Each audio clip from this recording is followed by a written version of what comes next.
Pior time que jogou? Aí eu joguei no Atlético Sorocaba 3 partidas e o time caiu, porque o time era danadinho.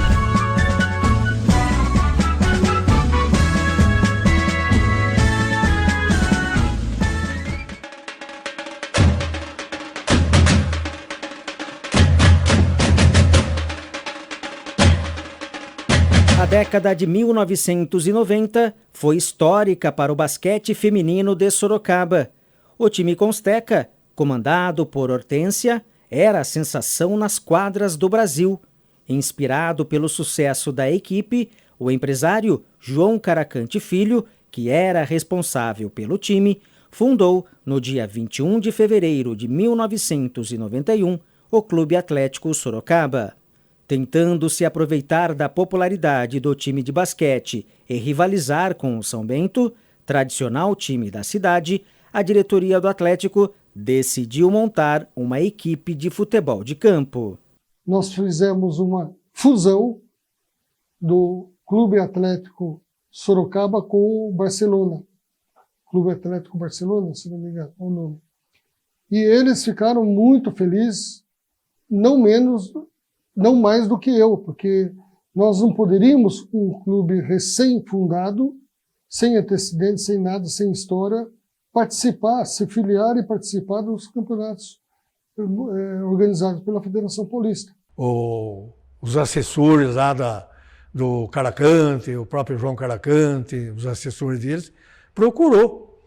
E a gente, tentando ajudar, cedemos a inscrição para eles. Uma porque a inscrição, ela tinha uma anuidade que também não era barato, né? E sabe que tudo tem um custo, então a gente ia cortando o custo, né?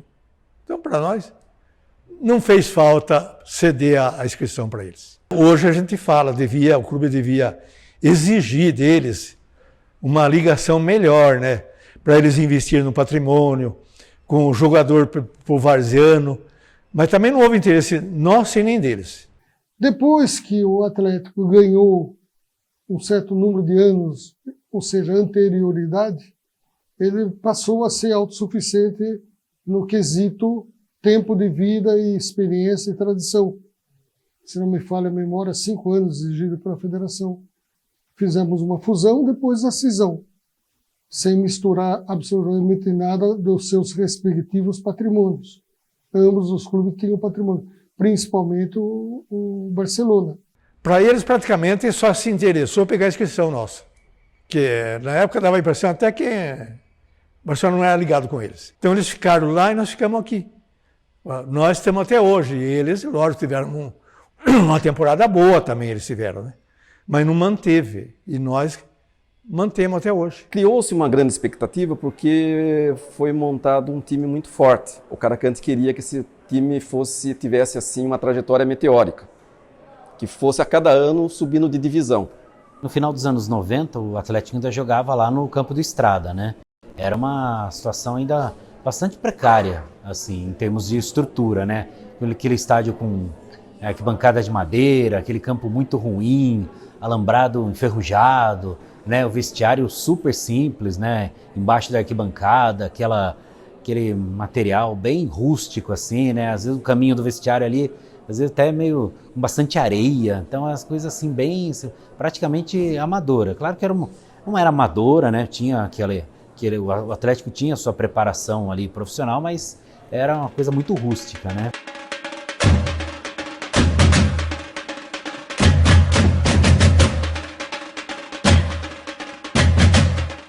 O Clube Atlético Sorocaba atuou no futebol profissional na década de 90, sem muito destaque. A mudança começou nos anos 2000, quando a Associação das Famílias para a Unificação e Paz Mundial do Brasil assumiu a administração do clube.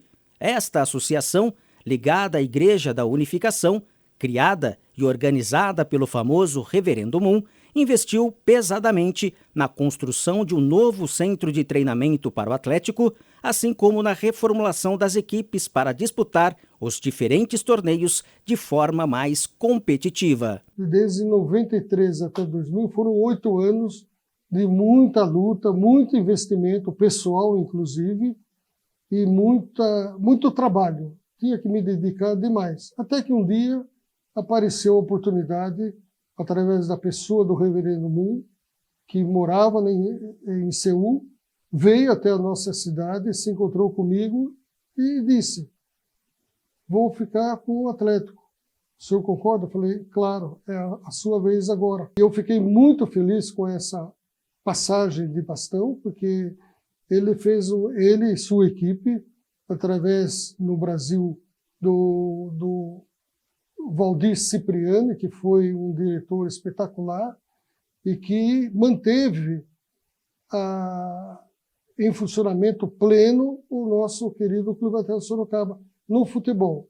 Ele queria demais utilizar o futebol brasileiro para o projeto da unificação das Coreias. Porque na Coreia do Sul e do Norte, eles gostam demais do estilo do futebol brasileiro.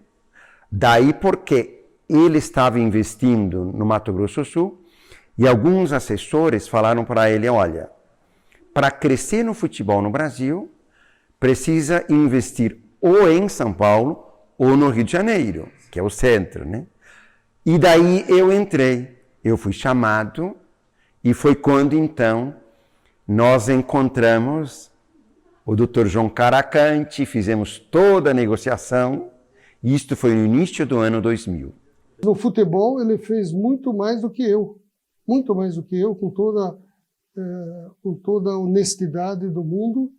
Eu trouxe as duras penas até aquele ponto, o Atlético, e deixei em condições para eles progredirem ainda mais com o status do Atlético.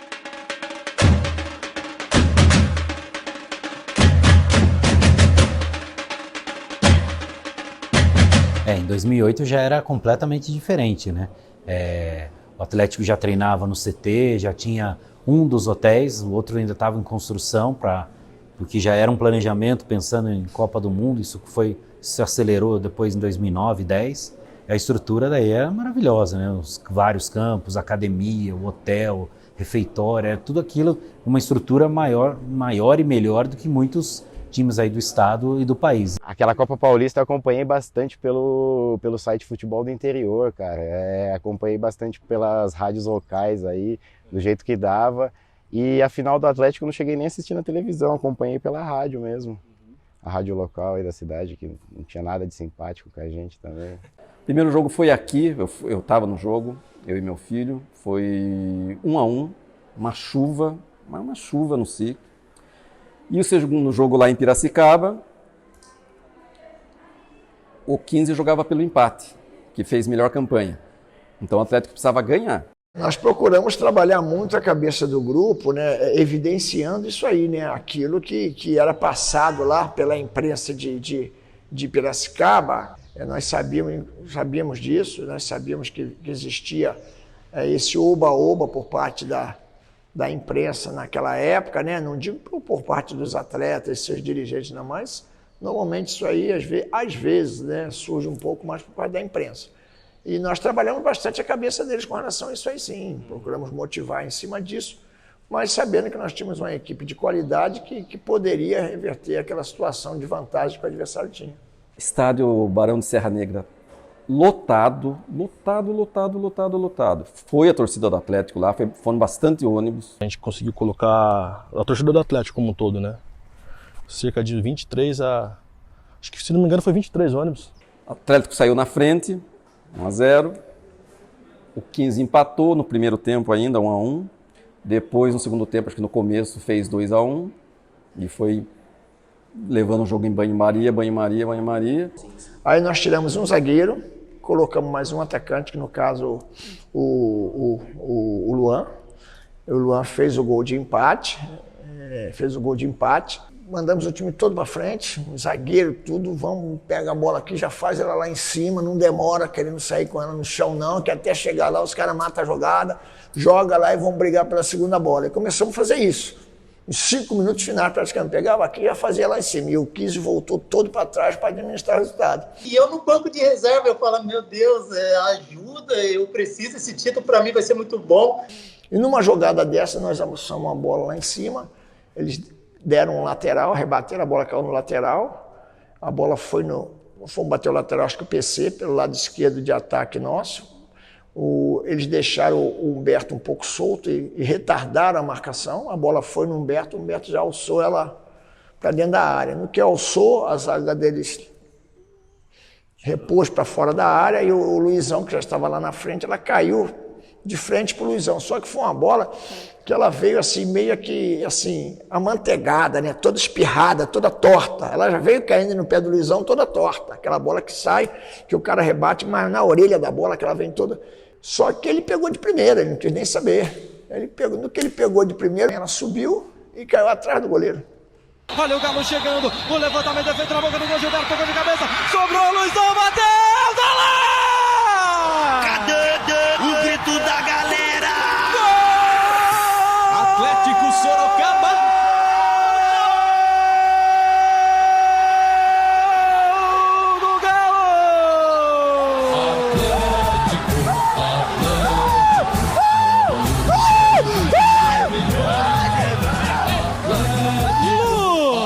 Luizão, camisa número 5. Você estava certo, Alex da Mata! Você estava certo, Alex da Mata! Seria realmente no sofrimento, seria no sufoco, a bola levantada para dentro da grande área. Foi o gol mais feio que eu narrei na minha vida, mas é o gol da conquista do Galo. Estava atrás, a torcida do Atlético estava atrás desse gol, cara. Assim, eu que adoro futebol, para mim foi assim o jogo mais importante da minha vida ali. Aí, já aos 48, ali o que aconteceu? Um detalhe que muitos não devem lembrar, eu invadi o campo. Aí, pá, me deu um vermelho. Aí eu peguei e falei, era isso que eu queria parar o jogo. Bateu o tiro de meta e acabou o jogo. Então, é a primeira vez que eu joguei num estádio lotado, a primeira vez que eu disputei uma final. Um trabalho muito bom com o Paulo Roberto ali, cara, onde eu tive uma experiência enorme de receber, de levantar o primeiro caneco como titular e como profissional. Uma coisa de Deus, né? Não é possível. Aquilo ali não tinha jeito. Aquilo ali não... foi um título, foi uma conquista que é a mão de Deus. Não tem jeito. Do jeito que foi. Eles já estavam cantando o estádio todo. É campeão, é campeão.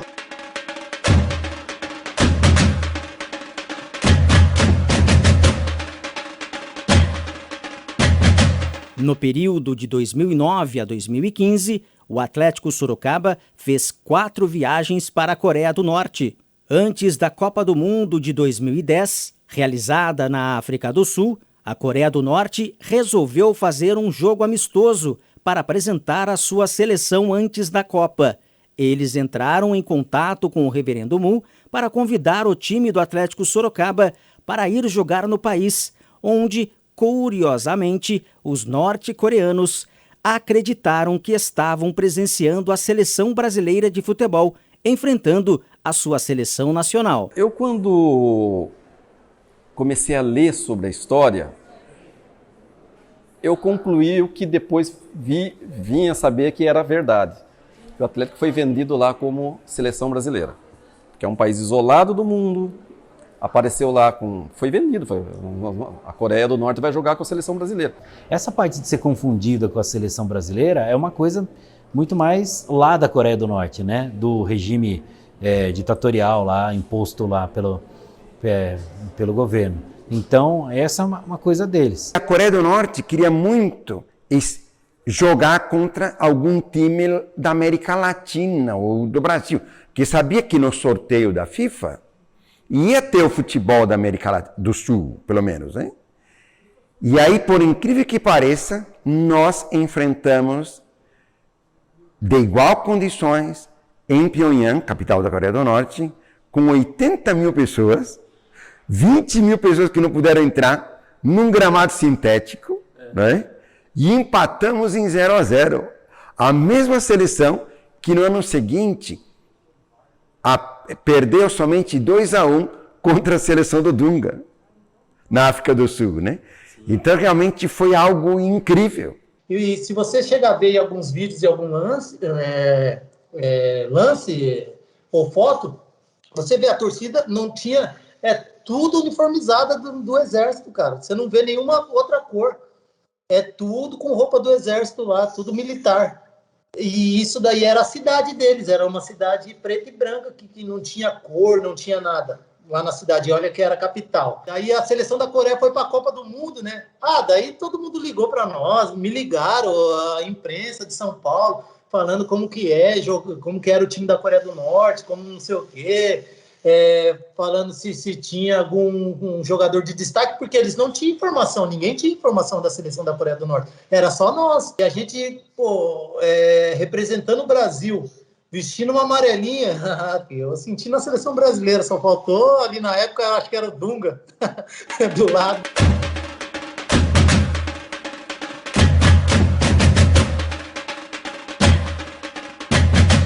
A segunda viagem para a Coreia do Norte já foi diferente.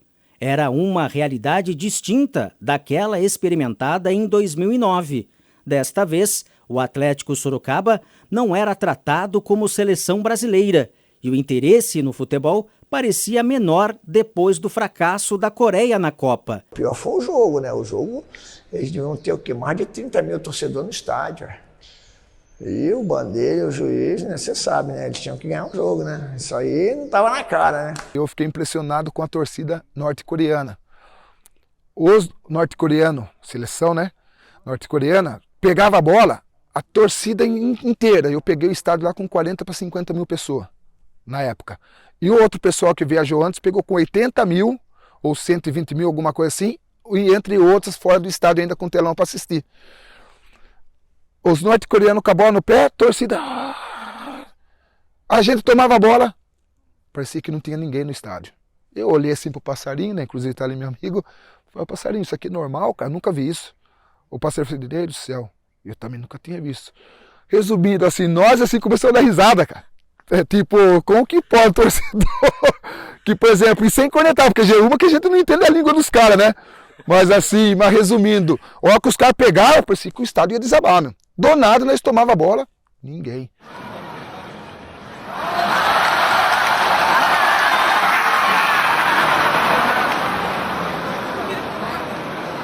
Tava eu,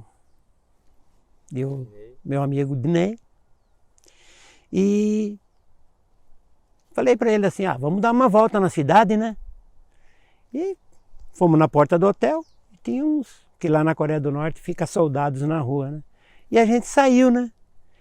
E o soldado foi atrás de nós. Aí nós viramos a curva assim, fomos assim, viramos, fomos até lá na frente, olhei para trás e falei, ela tá seguindo nós. Ele falou, tá mesmo, rapaz, vamos voltar pro hotel antes que prende nós, né? Eu nem começou a dar risada. Aí nós voltamos, entramos no hotel, ele voltou e ficou no posto dele. O Atlético Sorocaba voltou mais uma vez para a Coreia do Norte em 2011. Foram 2 jogos. Derrota de 1-0 no primeiro, empate por 0-0 no segundo. Esta foi a última vez em que o Atlético Sorocaba levou sua equipe profissional à Coreia do Norte. Depois, o clube só retornaria ao país em 2015, mas com a equipe sub-15.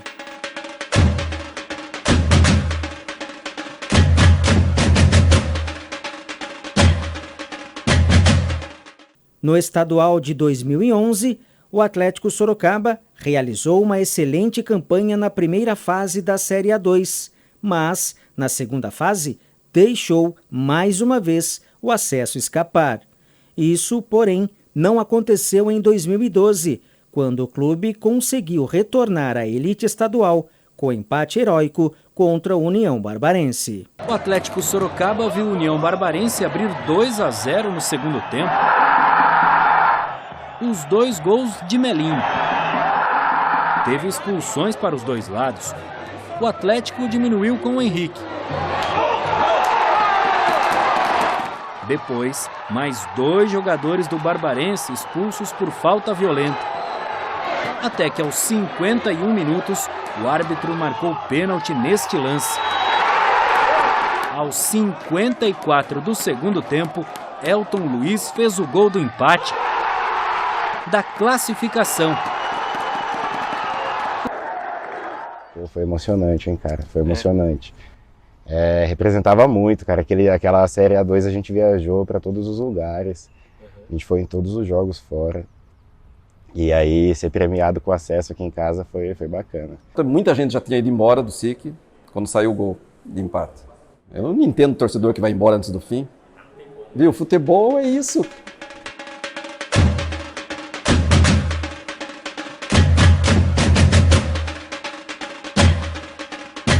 No dia 2 de fevereiro de 2014, o Comitê Paulista da Copa do Mundo 2014 confirmou Sorocaba como subsede do torneio mundial.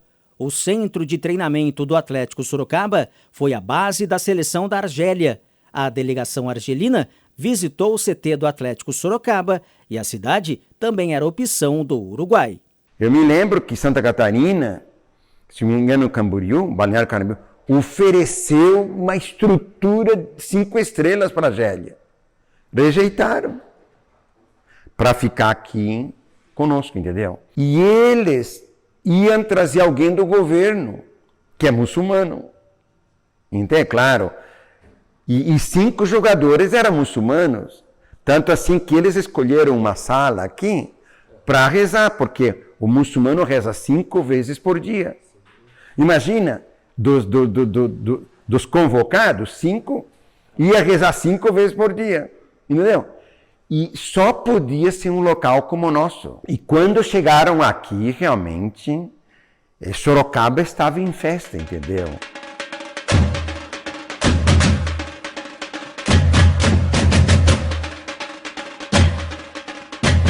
Após a morte do reverendo Mu, em setembro de 2012, o Clube Atlético Sorocaba sofreu drásticas consequências financeiras e administrativas, já que todo investimento que o clube teve até então, desde os anos 2000, foi completamente comprometido após o falecimento do norte-coreano. Com a morte daquela pessoa que viu do futebol brasileiro, né, como instrumento de paz, em 2012, 3 de setembro de 2012, ele falece. No evento do falecimento do reverendo Mu, as transferências de verba de patrocínio foram suspensas, até segunda ordem. Não houve vontade mais, né? Os filhos do reverendo Mu não gostavam de esporte, então não quiseram dar sequência. Precisava continuar investindo, pondo dinheiro, entendeu? Em 2014, o Galo Sorocabano foi novamente rebaixado à Série A2 do Campeonato Paulista, após uma sofrida derrota para o Corinthians no estádio do Pacaembu. No ano de 2016, o time foi rebaixado para a Série A3 do Campeonato Paulista. Logo após o rebaixamento, a diretoria anunciou que o clube licenciou-se das competições profissionais pela falta de recursos financeiros. Esse finalzinho aí, você já percebia, pelo desempenho em campo, você já via que não era muito promissor, né, aquela temporada. Era muito boato, era muita falação de que não ia continuar e tal. E como o Atlético manteve aquele silêncio, aquele mistério, aquela situação de você conseguir confirmar ou não, se sai, se não sai, se vai, se não vai, tudo muito demorado, tudo muito, né, silencioso, até você conseguir realmente a confirmação de que não iria mesmo, né? Mas é isso, é uma questão de administração, uma questão de gestão, de você ter a verba ou não, de levantar mais recursos, né? Tudo que vai se somando para chegar nessa situação. Muito triste. Os são bentistas falavam, olha, um dia esse time vai acabar. Depois da rivalidade, falaram assim, nós temos tradições, vocês não. Falaram, mas viu, o pessoal sempre retrucava, a tradição não ganha jogo. Pode não ganhar jogo, mas mantém um time. Aí eu cheguei aqui como atleta em 1993, parei em 2000. Foram 7 anos como atleta, né? Depois como treinador de goleiro de 2000 a 2016. Resumindo, um total de 22 anos. Não tem como falar assim, não sentir falta, né? Sinto muita falta. Falta, assim, porque aqui, como eu falei, a gente era uma família. Que era o seu Valdir, o Dinei. Então eu mesmo falo por mim que eu sinto falta do quê? Daquele dia a dia com os goleiros, aquela cobrança. Comigo eles eram muito, então eu sinto muita saudade disso, daquele, sabe, que a gente se sentia bem aqui. Eu às vezes, quando não tinha nem treino, eu vinha aqui, só para ficar aqui.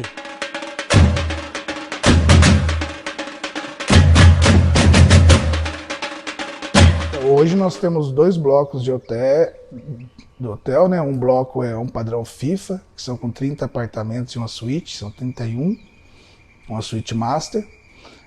O outro prédio são 32 apartamentos triplos, então lá comporta 96 pessoas, aqui comporta 62. Dispomos também de uma academia padrão FIFA, temos também uma piscina climatizada, temos uma piscina para fazer crioterapia, são 4 campos.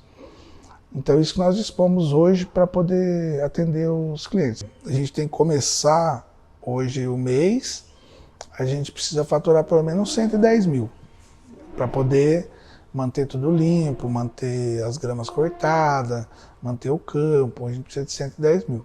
E o que ficou de resíduo do futebol de 2017 para cá foi sanado e hoje a gente tem uma vida saudável. Este local é um grande legado, não é? Daquela visão que o Dr. Cavalcanti tinha, que o reverendo Moon tinha. Eu gostaria muito que voltasse. Eu acho que todo mundo ganha com a volta do Atlético, né? O futebol ganha porque você tem um clube a mais, se voltando estruturado, com o CT que tem, né? Com toda a possibilidade de você desenvolver um futebol ali, com estrutura. Aí ganha também a imprensa, mais um clube, fomentar essa rivalidade. A torcida tem mais uma opção, pode formar novos torcedores na cidade. A cidade movimenta com a economia. Enfim, ter um clube a mais na cidade, eu acho bacana. Você não pode olhar só para o seu umbigo, não, só quero que fique esse time que é o meu time. Eu sou pragmático, eu acho que não volta mais. Eu espero que volte, mas não quero que volte como uma SAF. Não quero que volte descaracterizado. Mudança de cor, de escudo, essas coisas assim não, porque daí não ia ser o Atlético que a gente aprendeu a gostar aqui, né?